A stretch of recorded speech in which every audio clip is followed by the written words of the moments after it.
Muito feliz de estar aqui com vocês. Quero já testemunhar do que o Senhor falou já até agora e no meu coração, através das músicas, das palavras. E é bom estarmos juntos aqui louvando o nosso Deus, meditando na palavra dele, nos voltando o nosso olhar tão cativado no dia a dia por tantas coisas, né? De repente a gente para e fala: não, peraí, eu vou me concentrar na presença de Deus nesse lugar, eu quero beber dessa presença, beber do que Ele tem para mim. E isso a gente faz também em adoração, em oração e também na meditação da palavra de Deus. E eu convido vocês a abrirem suas Bíblias na carta de Paulo aos Colossenses. Colossenses, capítulo 2.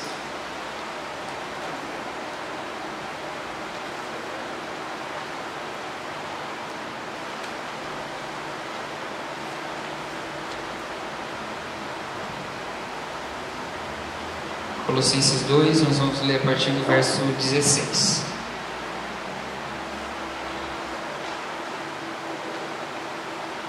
Eu tenho que fazer uma coisa antes. Eu estou aqui com a minha esposa, Natália. Porque na confraria eu não falei. Mas ela não briga comigo por causa disso, não. É que eu sou esquecido mesmo. Natália, minha esposa. Segunda-feira a gente completa 2 anos de casamento. Olha que bonito. Ó, o Senhor tem sustentado com paciência para me suportar por 2 anos já. Então vamos lá. Colossenses 2, a partir do verso 16 até o verso 23. Diz assim a palavra de Deus: ninguém, pois, vos julgue por causa de comida e bebida, ou dia de festa, ou lua nova, ou sábados, porque tudo isso tem sido sombra das coisas que haviam de vir, porém o corpo é de Cristo. Ninguém se faça árbitro contra vós outros, pretextando humildade e culto dos anjos, baseando-se em visões, enfatuados sem motivo algum na sua mente carnal, e não retendo a cabeça, da qual todo o corpo, suprido e bem vinculado por suas juntas e ligamentos, cresce o crescimento que procede de Deus. Se morrestes com Cristo para os rudimentos do mundo, por que, como se vivesseis no mundo, vos sujeitais a ordenanças? Não manuseis isto, não proves aquilo, não toques aquilo outro, segundo os preceitos e doutrinas dos homens. Pois que todas essas coisas com o uso se destroem. Tais coisas, com efeito, têm aparência de sabedoria, como culto de si mesmo, e de falsa humildade, e de rigor ascético. Todavia, não tem valor algum contra a sensualidade. A carta de Paulo aos Colossenses é uma carta escrita pelo apóstolo Paulo à igreja de Colossos, onde estavam os Colossenses, né? Já deu para deduzir. E essa igreja estava com uns problemas muito complicados. Estava crescendo no meio daquele povo lá, daquela igreja, uma heresia. Alguns identificam essa heresia com algumas linhas filosóficas, ou com a origem de algumas linhas filosóficas, só iam aparecer um pouco mais para frente, com o gnosticismo, que apareceu no segundo século. Mas o que a gente sabe, quer dizer, a gente pouco sabe do que estava acontecendo lá, a gente só sabe pelas próprias palavras do apóstolo Paulo, que escreveu essa epístola para combater essa heresia.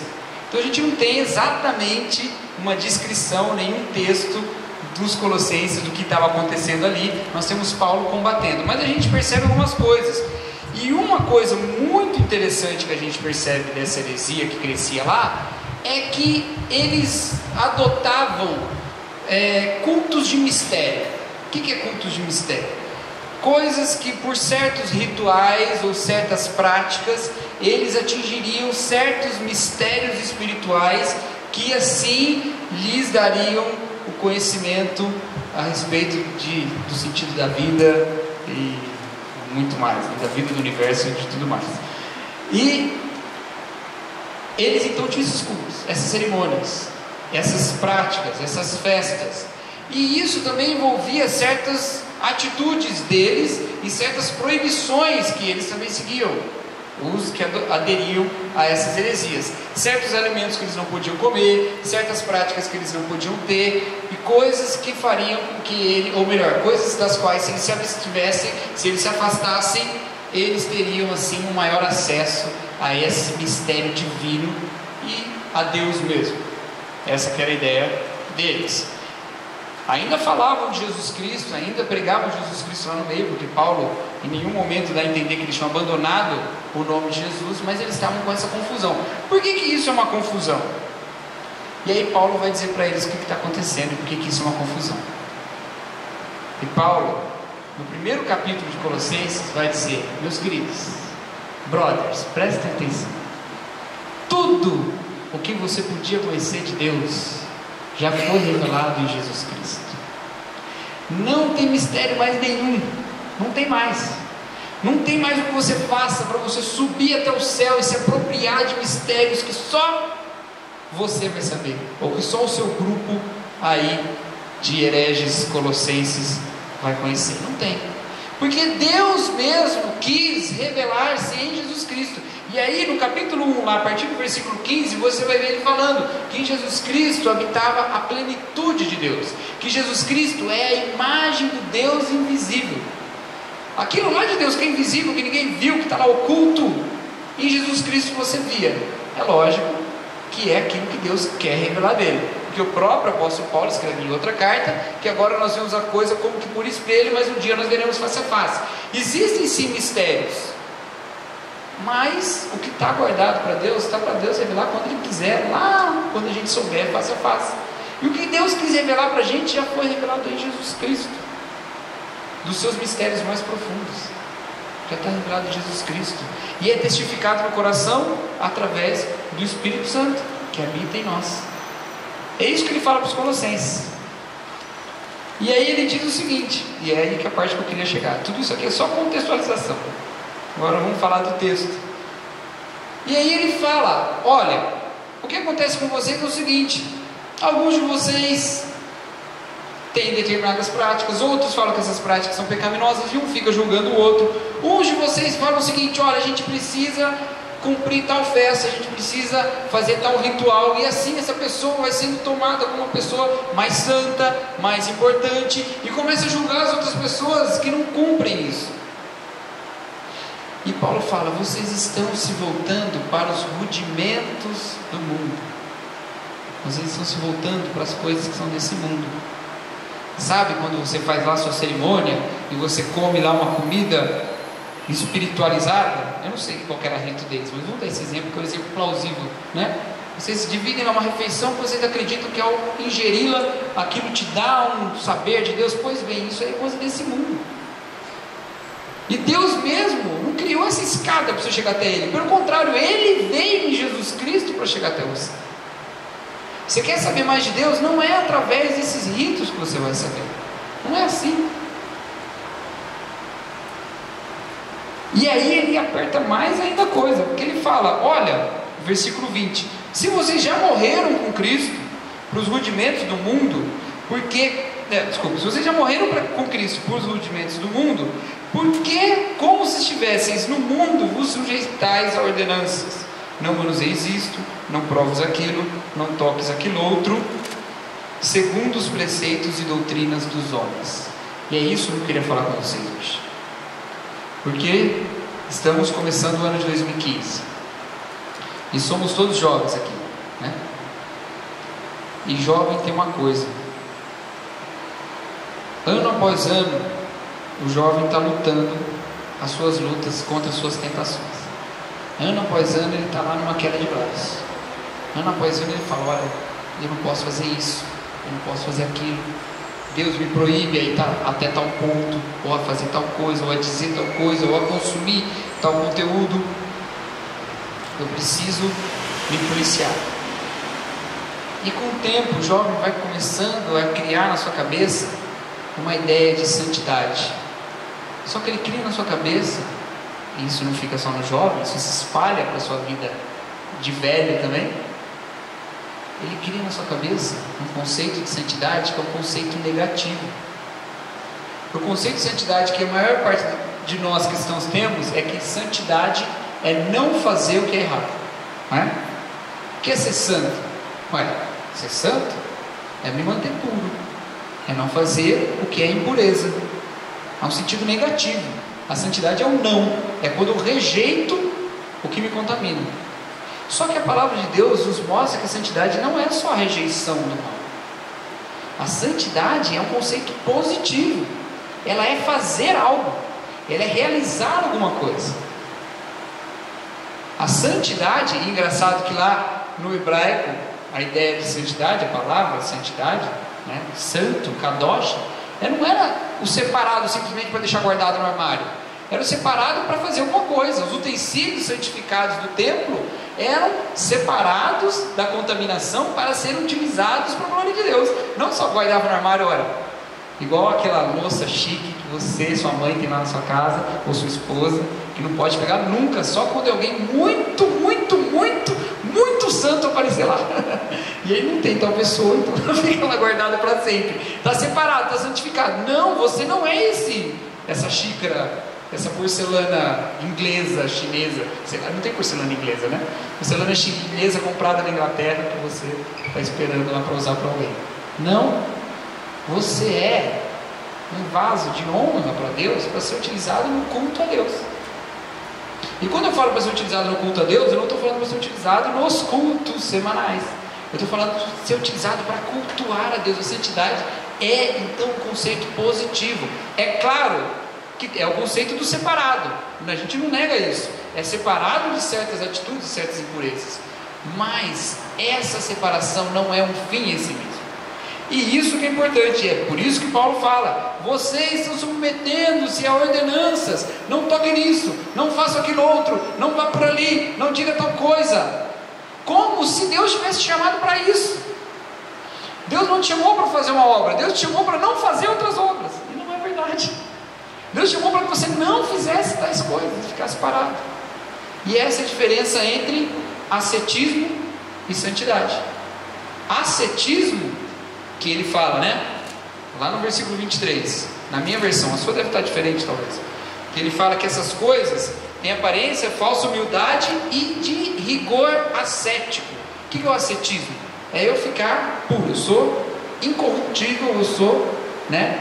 Eu não faço nada de mal, não faço nada de errado, não bebo, não fumo, não vejo coisas impróprias na internet, na televisão, nada. Eu sou uma pessoa absolutamente ascética. Isso é o ascetismo, isso é uma parte. A santidade envolve a ação, envolve abandonar algumas práticas e assumir outras práticas, senão a gente só anda na metade do caminho. E o que acontece com o jovem? O jovem ele fica lutando,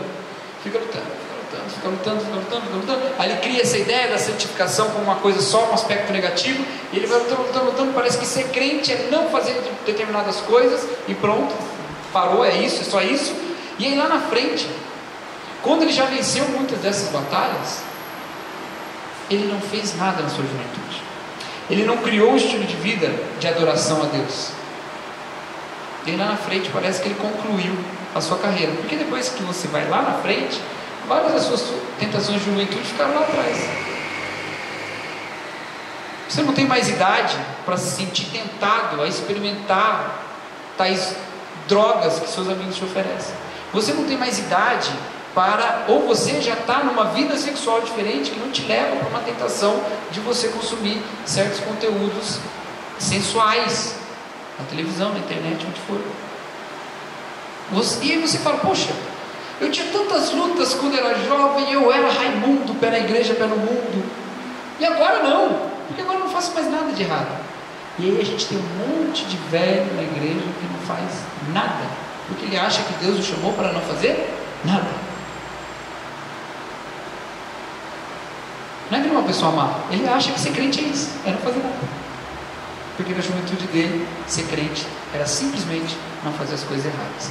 Não se esqueça uma coisa: o apóstolo João, escrevendo a sua epístola, diz: jovens, eu vos escrevo porque sois fortes e a palavra de Deus habita em vós, e já venceste o maligno.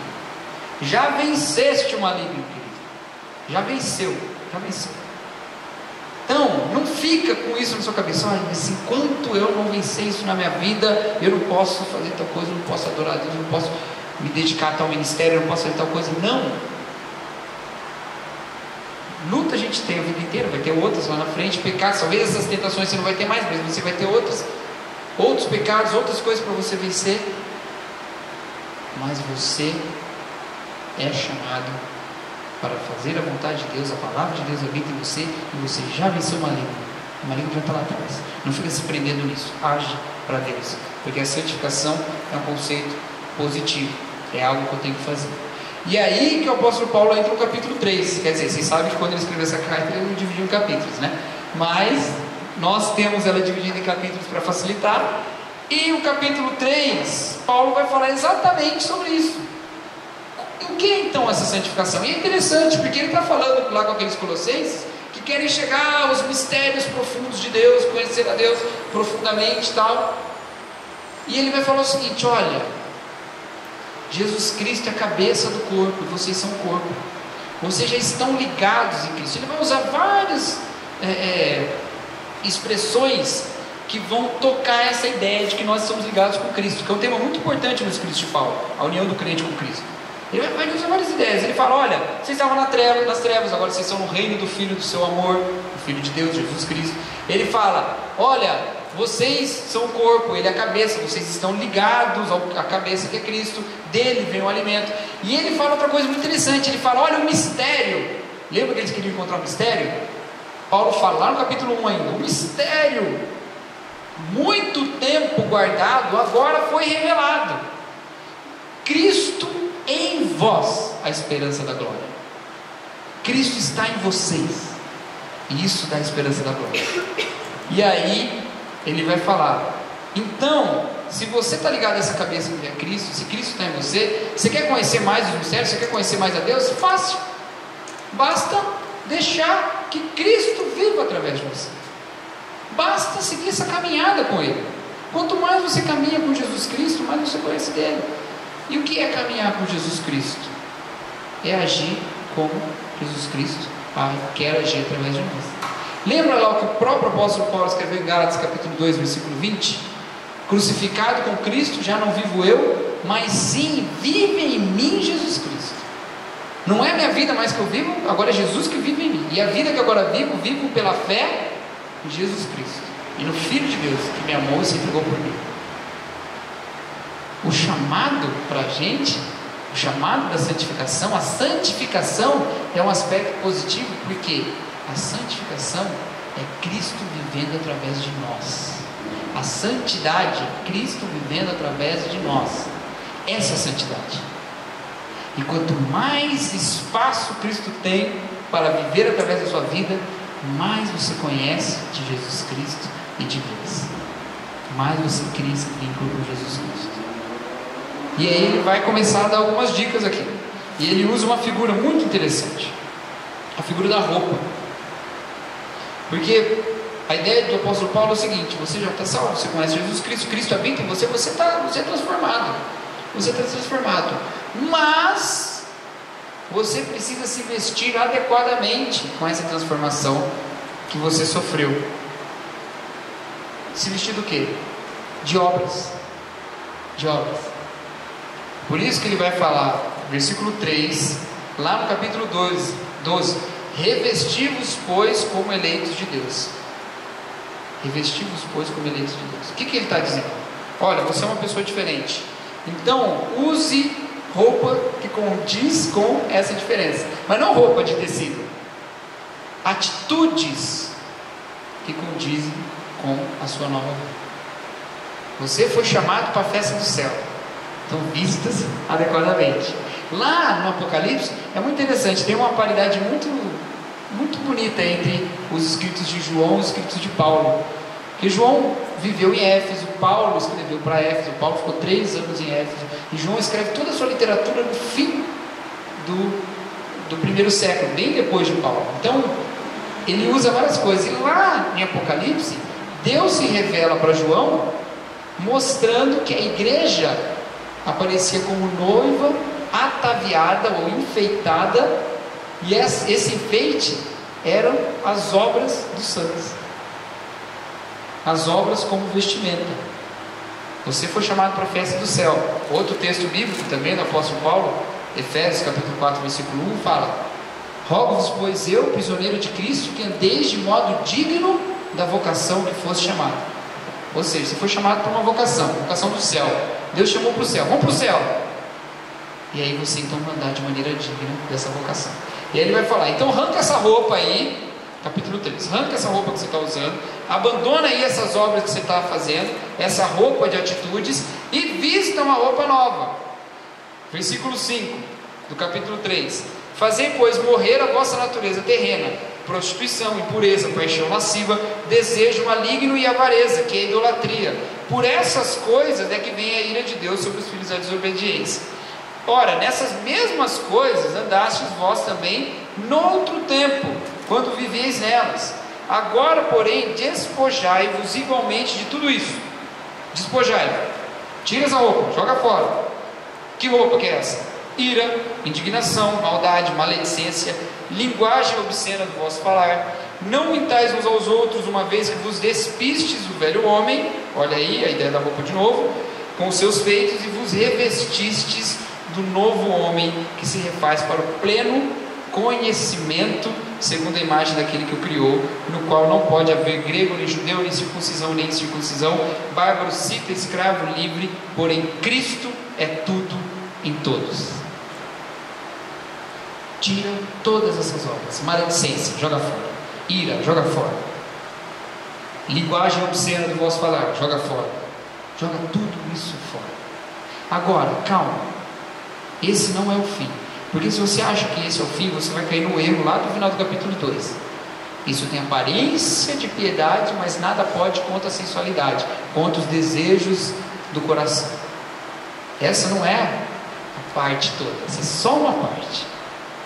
Você tirou a roupa velha, agora vista a roupa nova. E nos nossos anos de juventude, nós lutamos muito tempo para nos despir da roupa velha, e muitas vezes esquecemos de vestir a roupa nova. E muitas vezes, olha só, tem mais uma coisa: nós nem nos despimos de toda a roupa velha, a gente só se livra daquilo que dá para ver.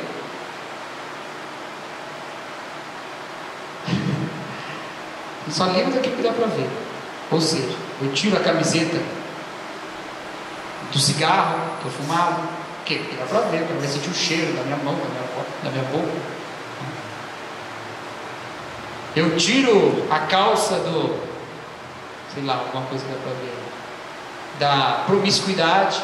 Por quê? Porque se eu ficar passando o rodo na igreja, todo mundo vai saber que eu sou um cara. Mesma coisa com as meninas. Isso todo mundo vê. Agora lá dentro do meu coração, eu acalento certos pecados. A roupa mais íntima eu mantenho. Me visto por fora de certa santidade falsa, lá dentro não tem. O que o apóstolo Paulo fala aqui é para você se livrar de tudo o que está errado. E ele fala uma coisa muito interessante. Se você prestar atenção, olha quantas coisas ele fala de boca, de coisas, de palavras, não é? Olha o versículo 8. Ali no final tem maledicência, linguagem obscena do vosso falar, não mintais uns aos outros. De tudo que ele falou, 3 coisas, não são muitas, porque ele falou ainda mais: ira, indignação, maldade e maledicência. 7 coisas, 3 tem a ver com a palavra. Por que você acha que ele falou isso? Você que está lendo Tiago, por que ele falou isso? Você não está lendo Tiago? Exatamente, porque lá em Tiago fala: quem controla a sua língua, controla o corpo todo. Quem controla a sua língua, controla o corpo todo.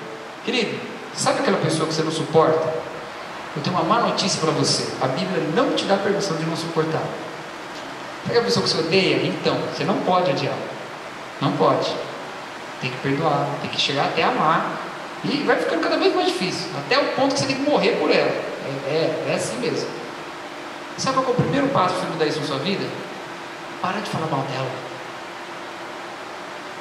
Primeiro passo.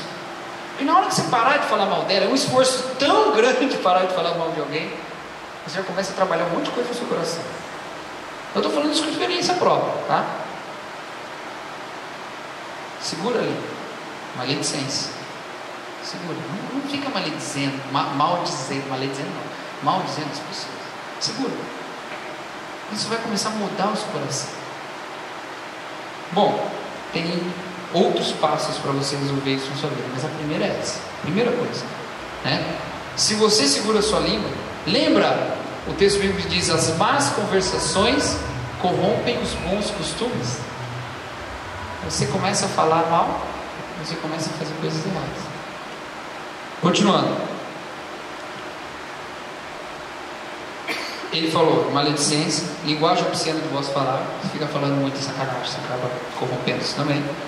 E não mentais uns aos outros, que o pai da mentira é o diabo, né? Mas agora, já falamos do que tem que tirar. Eu dei um aspecto, um olhar especial para a língua, mas vamos falar do que tem que investir. Isso é que é importante. Versículo 12: revesti-vos, pois, como eleitos de Deus, santos e amados, de ternos afetos de misericórdia, de bondade, de humildade, de mansidão, de longanimidade. Suportai-vos uns aos outros, perdoai-vos mutuamente, caso alguém tenha motivo de queixa contra outrem. Assim como o Senhor vos perdoou, assim também perdoai vós. Então olha só, de tudo lá que você abandonou, agora você vai investir em novas práticas. Olha que difícil. Primeiro, você se veste de ternos afetos de misericórdia. Misericórdia não é assim só a ideia do perdão de quem te fez mal, não. A ideia da misericórdia na Bíblia, geralmente no Novo Testamento, essa ideia está ligada com cuidar de quem necessita. Isso é misericórdia. É você cuidar dos mais pobres, dos famintos, dos que estão em situações de mais dificuldade. Mas ele diz para você ter esse mesmo cuidado uns com os outros.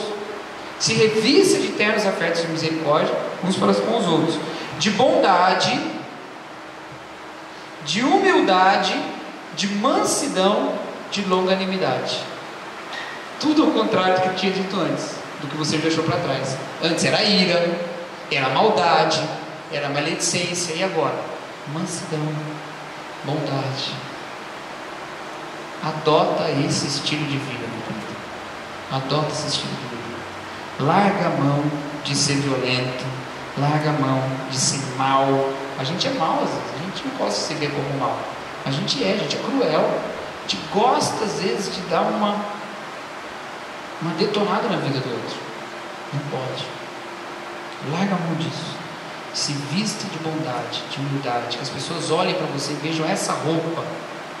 Essa roupa. Isso é santidade. Esse é o conceito positivo da santidade. Mas suportai-vos uns aos outros, não no sentido que eu falei agora há pouco, mas no de ajudar um ao outro. Ajuda um ao outro, um ajudando o outro. O problema do outro é problema seu. O outro está triste, você pode fazer alguma coisa, você vai lá e faz. O outro precisa de alguma coisa, você vai lá e se dedica a fazer. Ajuda. Perdoai-vos mutuamente, caso alguém tenha motivo de queixa contra outro. Isso aqui eu quero parar nisso. Gente, por mais justa que seja a sua causa contra qualquer pessoa, você deve perdoá-la. Por mais ofensiva que tenha sido a atitude dela contra você, você deve perdoá-la. Jesus Cristo, falando aos seus discípulos, ele disse o seguinte, ele falou lá a oração do Pai Nosso, e ele diz, né? Perdoai as nossas ofensas, assim como nós perdoamos a quem nos tem ofendido. Aí tá bom, continua. Aí depois ele fala, porque se nós não perdoarmos uns aos outros, também o nosso Pai que está no céu não nos perdoará. O que significa isso? Difícil, né? Quer dizer, Deus vai nos negar o perdão porque a gente não perdoou o outro, mas Deus não é perdoador. Jesus Cristo morreu por mim para me dar o perdão do pecado. Como é que funciona isso? Quer dizer então que se eu não perdoo o meu irmão, eu estou condenado para o inferno porque eu não tenho o perdão de Deus? Não é isso. Não é isso. O que acontece é o seguinte: Deus foi o ser mais ofendido do universo pelo nosso pecado, e Ele nos perdoou. Você não tem nenhum motivo para não perdoar ninguém, exceto um motivo. Só tem um motivo que faz você não perdoar outra pessoa: orgulho. E orgulho é pecado. E se você não está perdoando o outro, você não está arrependido desse pecado do orgulho, portanto, Deus não está te perdoando esse pecado. Enquanto o outro talvez já tenha até pedido perdão para Deus pelo que fez contra você. E está te batendo na porta, me perdoa, e você não perdoa. Ele já recebeu o perdão de Deus e você não. Porque você está orgulhoso achando que o perdoador é você, quando o perdoador é Deus. Olha que doideira.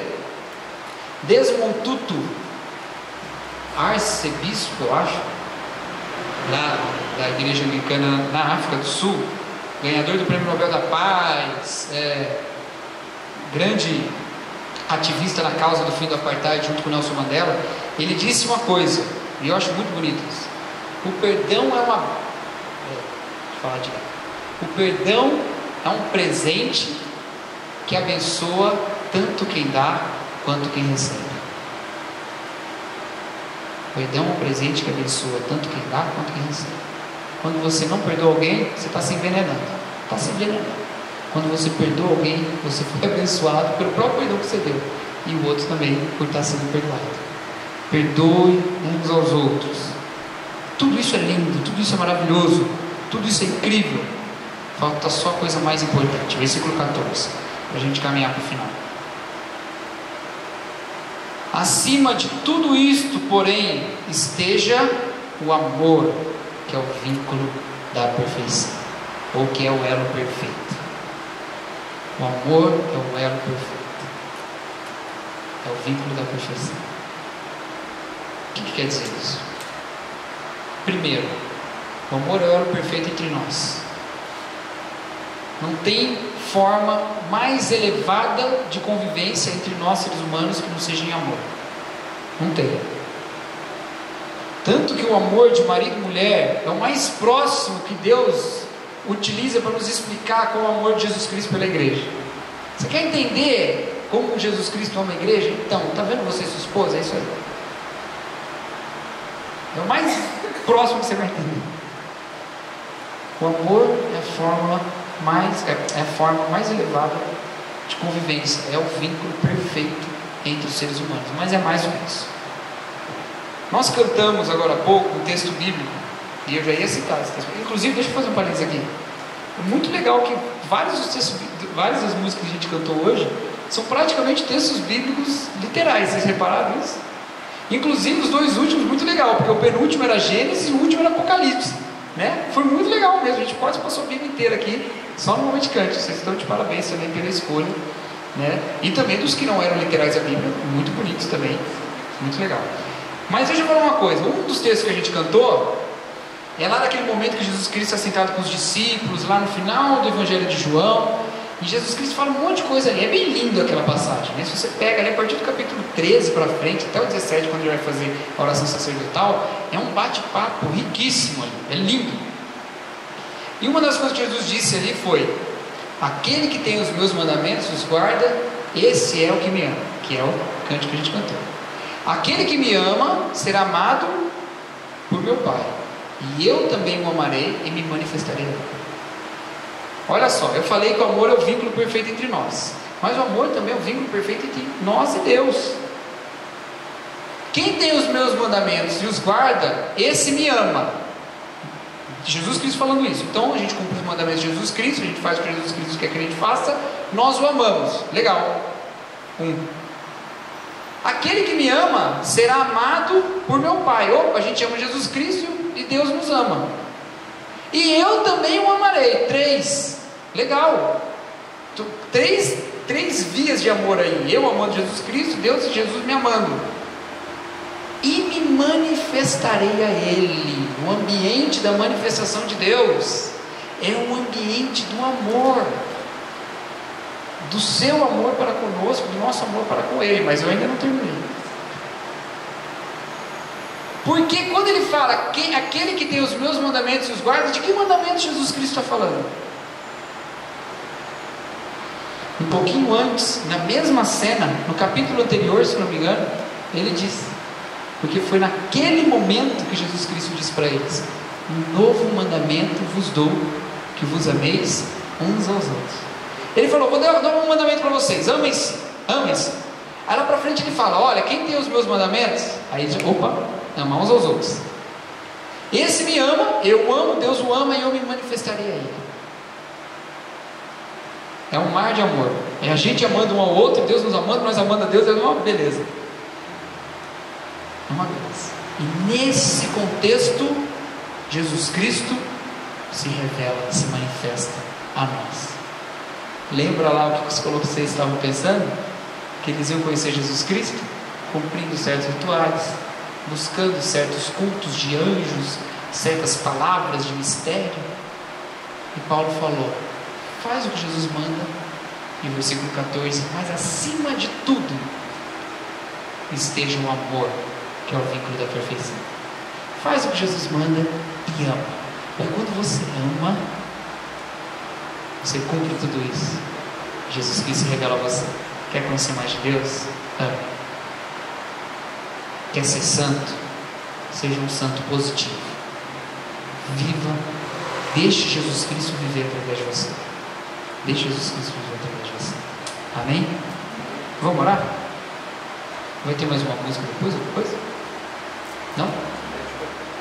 Eu vou orar e passar o microfone aqui, vocês se... com amor, tá? Vamos orar. Senhor nosso Deus, muito